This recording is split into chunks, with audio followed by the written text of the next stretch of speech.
morning, everyone, and thank you for joining us today for AutoZone's 2025 Annual Meeting of Stockholders. I am Phil Danielle, President and CEO, Customer Satisfaction, and I will be presiding at this meeting. Of course, it would not be an official AutoZone meeting if we didn't start our meeting with a cheer and a pledge. Damon Payne, will you please lead us in the cheer and the pledge?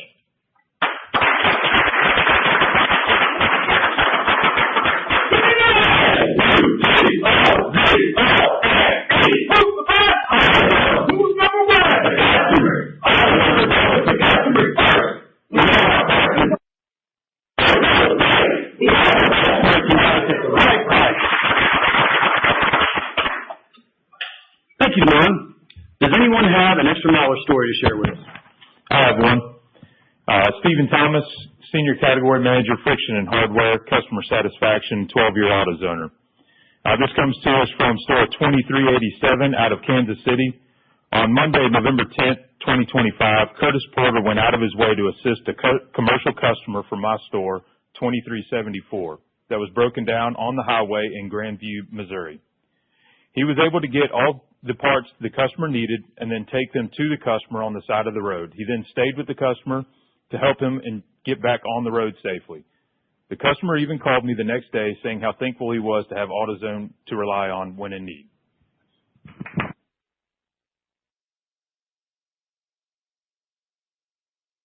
Now I will turn the meeting over to Jenna Bedsole, our Senior Vice President, General Counsel, and Secretary. Thank you, Phil. Ms. Cassandra Shedd from Computershare is serving as our Independent Inspector of Elections. A complete list of the holders of record of the company's common stock on October 20th, 2025, which holders are entitled to vote at this meeting, is available here for inspection. Also, I have received an affidavit of mailing from Computershare stating that notice of the meeting was duly given to stockholders of record as of the close of business on October 20th, 2025. Finally, a tabulation of the proxies received from the stockholders indicates that more than a majority of the outstanding shares entitled to vote are represented at this meeting and a quorum is present. Thanks, Jenna. I hereby call this order to meeting. As a reminder, it is not necessary for stockholders to vote at this meeting if they have already voted. If you have not voted or would like to change your vote, please raise your hand and a ballot will be provided to you. Before we proceed to the first order of business, I'd like to recognize our senior management team, the AutoZone Executive Committee, who are with us today. Thank you for your leadership in delivering another great year for our customers, AutoZoners, communities, and our stockholders. Also with us today are my fellow director nominees, whom I will introduce shortly, and Mike Wash from Ernst & Young LLP, our independent auditor. With that, let's proceed to the items of business. Our first order of business is the election of directors to serve until the next annual meeting of stockholders in 2026. The following directors have been nominated for re-election to the board.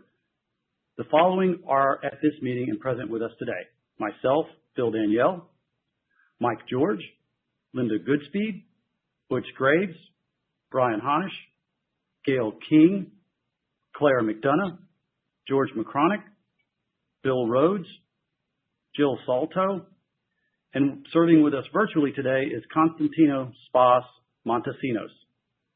The second order of business is the ratification of the appointment of Ernst & Young LLP as the company's independent registered public accounting firm for fiscal year 2026.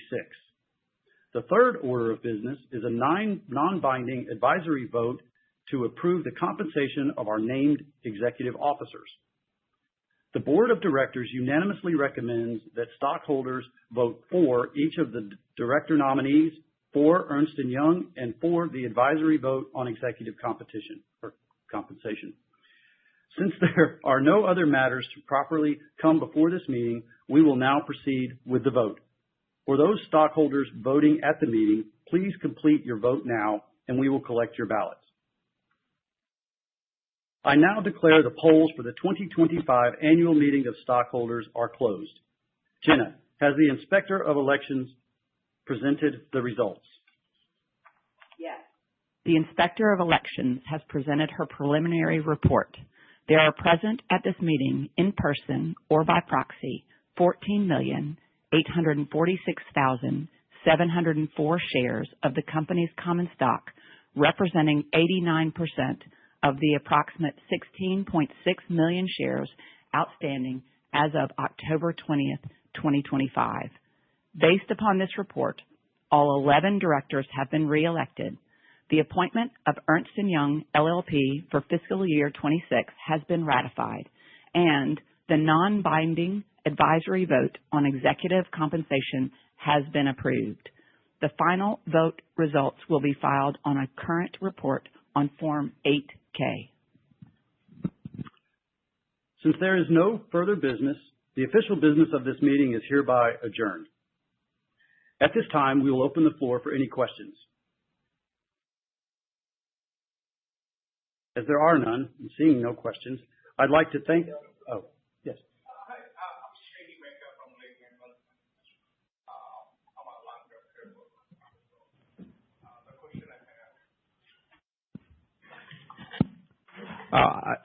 I want to know what's the LIFO effect due to the tariffs, and are there any changes in the supply chain? The way we are sourcing the parts.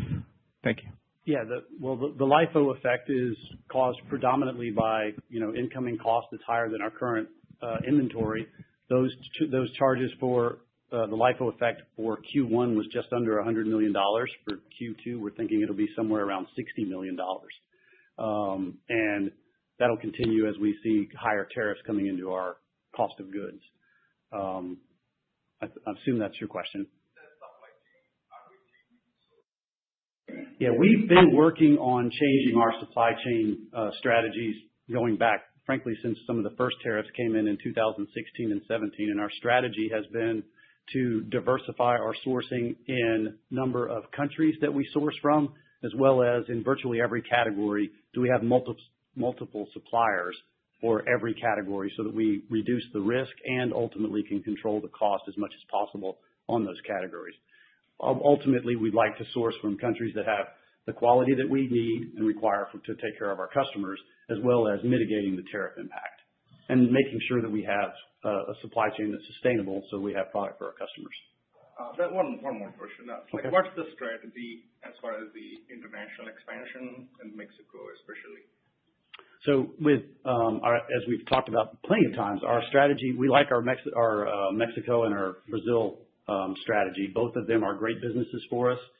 As we've said, last year we opened 89 stores in Mexico. We opened, I'm trying to remember the number, 7 or 8 in Brazil. We'll continue that type of strategy. Ultimately, longer term, domestically, we'd like to open around 300 stores by 2028, and then we'll open another 200 stores internationally to get us to a total number around 500 stores globally by 2028.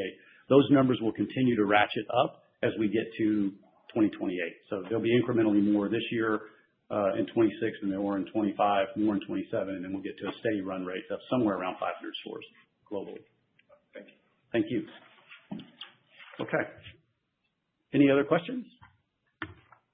Great. I'd like to thank our shareholders for your continued confidence in our mission, and I'd like to thank all AutoZoners across the globe for their commitment to living the pledge. Now let's deliver a great 2026 by focusing on continuing to providing wow customer service. Damon, could you come back up and close us out? And thank you.